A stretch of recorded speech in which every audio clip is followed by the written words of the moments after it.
Front part cutting చూపిస్తున్నాను, వీడియోని skip చేయకుండా చూడండి.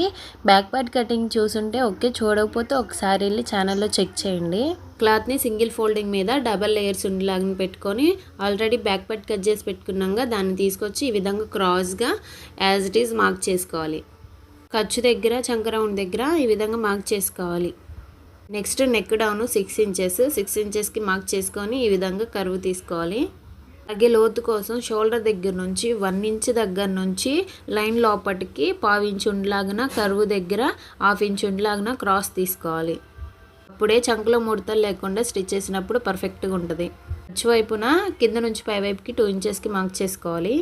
ఈ సైజులకి ఇవే కొలతలు కాదండి, సైజుని బట్టి ఉంటుంది. ఇది పెద్ద సైజు బ్లౌజ్ కాబట్టి 2 ఇంచెస్కి మార్క్ చేసుకున్నాను. ఉక్స్ పట్టి పొడవు 3/3 ఇంచులు, ఖర్చులతో కలిపి 4/3 ఇంచులు. 4/3 ఇంచుల నుంచి 2 ఇంచులకి ఈ విధంగా కర్వ్ తీసుకోవాలి.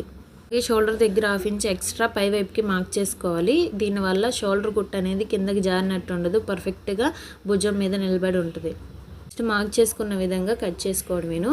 టక్స్ దగ్గర మాత్రం మార్క్ చేసుకున్నాం కదా, అక్కడ టక్స్ ఇచ్చుకోవాలి.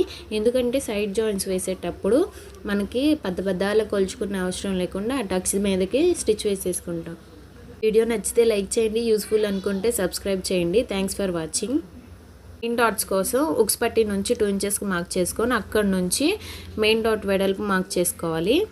ఈ మార్క్ చేసుకున్న దగ్గర టక్స్ ఇవ్వాలి.